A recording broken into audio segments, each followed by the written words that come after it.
What's going on, everyone? Jeremy here from The Quartering. I absolutely really appreciate all of your support and involvement in the channel and commenting, leaving likes on the video, sharing them. It's been really encouraging to see. So appreciate that, and I hope at some point today, if you're not subscribed, I'll earn your subscription. There's a button down below. I don't care where you watch: YouTube, Rumble, BitChute, Odyssey, wherever you are. I hope today will be the day I earn your subscription. Now, I want to talk a little bit. As things have transpired over the weekend, obviously a lot of people may be thirsting for more like Timmy versus the Quartering drama.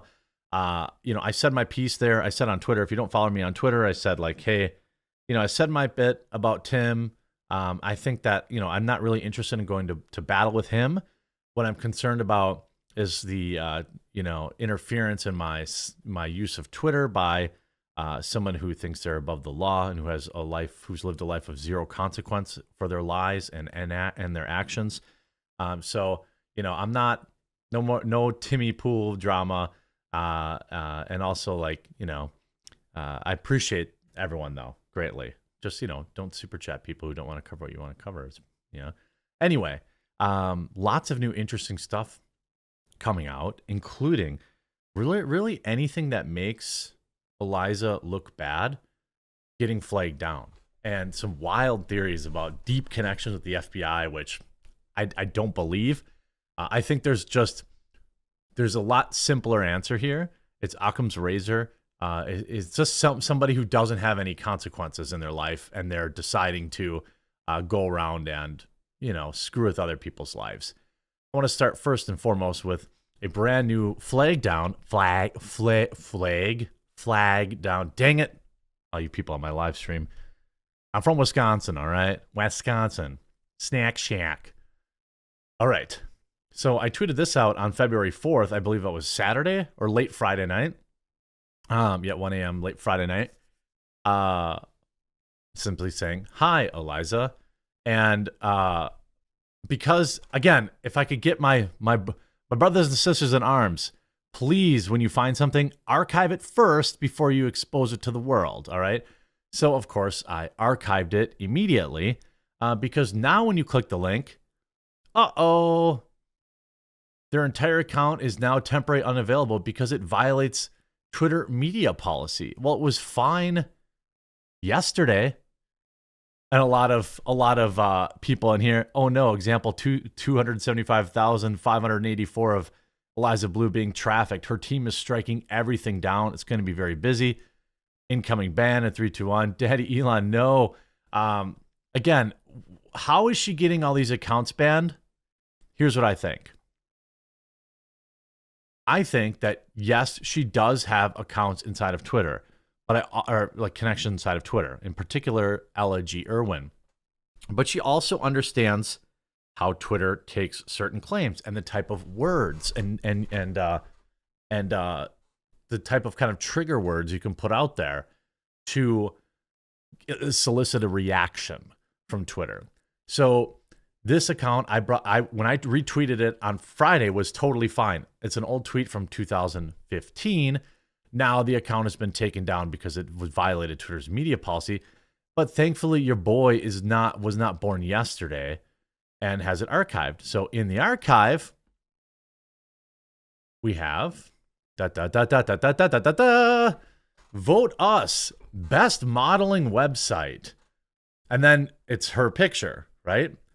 And what's interesting, she might say, well, those pictures were used against my will, right? Those pictures were used against my will. However, here's yet another hidden, I suspect this account, it's like every time I report on something, I have to archive everything first because by the time you see it, she's already taken it down. But here's yet another Eliza Instagram account that also includes videos of her begging people to go vote for her in the G Girls contest. So she knew she was in this, she took this photo willingly. She tried to mobilize her followers to go vote for her. And now she took that account down. So you might say, how does how did she get the World Star account down? How did she get the World Star video down? Well, here's what I think. I know there's all sorts of grand conspiracy theories, but I've been thinking deeply. I've been talking to people. I've been percolating on these ideas. And I just keep regressing back to the mean, kind of saying, no, yes, I believe she has connections outside of Twitter. But I also believe that she has literally nothing going on in her life and is watching all of these videos and flagging the stuff down manually.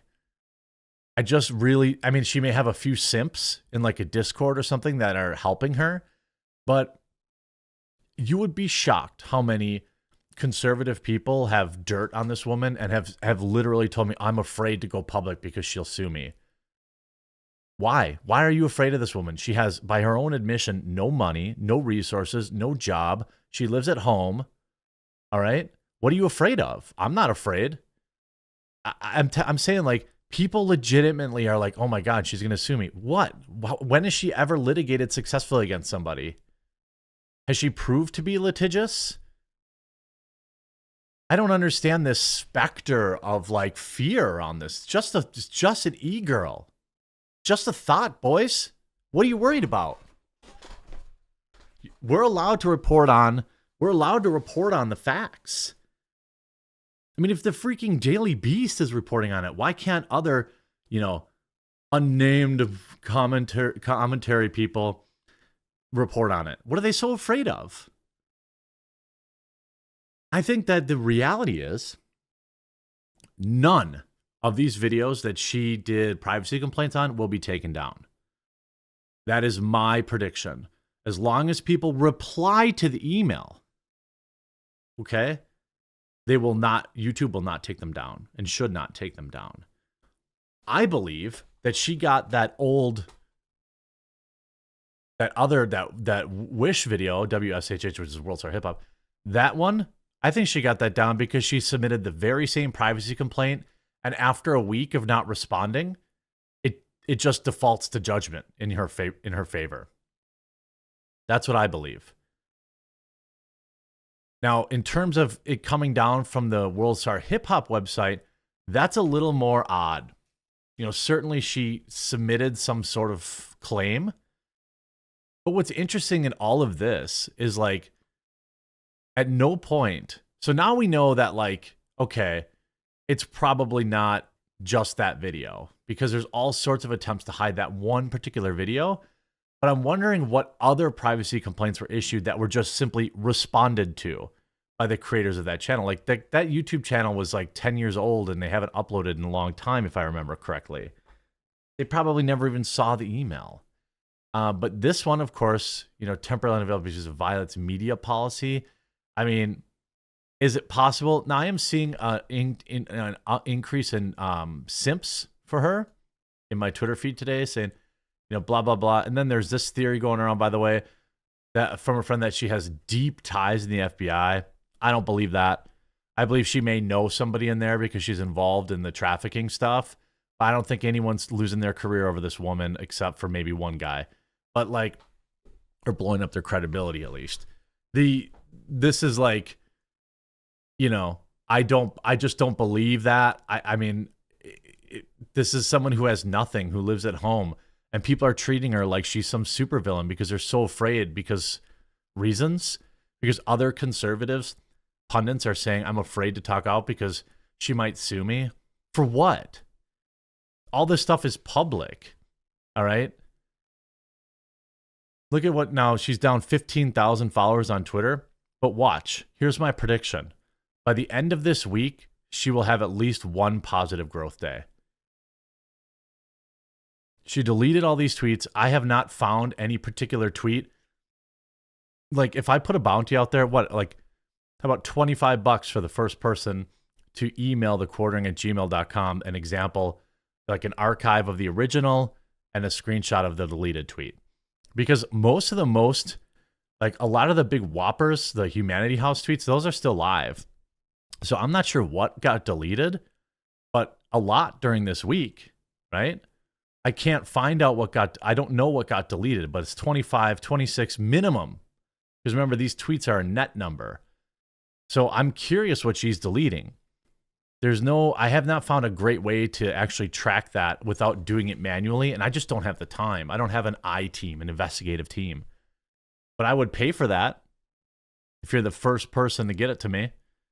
You know, I'm curious what's getting deleted. Because I think that is more important than what's getting tweeted, which is now, she has now addressed her podcast where she talks about a utopia being like, you know, where the community gets together and decides whether or not the kid is in a position to hook up with an adult. Okay. So she has now provided some additional context around that, saying, I went on the show to advocate for survivors. I was speaking in the clip about a hypothetical anarchist society with no government and no laws, stated it clearly. I believe in the current laws around these issues, abide by the current laws. Well, she was not saying, you know, she said, this is my utopia. That's the word she used, right? I was clear about all of that. The full podcast is available to watch. The clip is available to watch. I understand that it might be difficult for folks to try to understand a conversation about a hypothetical world with no government and how to tackle terrible crimes. Yeah, fine. Okay, fine. She's still getting totally buried in the replies. And again, you see here, yesterday, again, in a way like taking credit. Twitter officials reported in January, 404,000 accounts. Twitter cracking down on, you know, CSE stuff. People, you know, replying, basically saying, you know, just dunking. You know, again, here's another big whopper, okay? I tracked the CSE problem on Twitter for years. In my wildest dream, I thought that they could have maybe consistently removed 57,000 profiles a month. Where did that number come from? Twitter removing 404,000 profiles in January is a miracle. This is like saying, I watched the NBA all season long, and therefore whatever happens in the NBA has something to do with me. I think this is good. I think this is good that they did this. But again, this whole I tracked it on Twitter for years, so you're not tracking it anymore.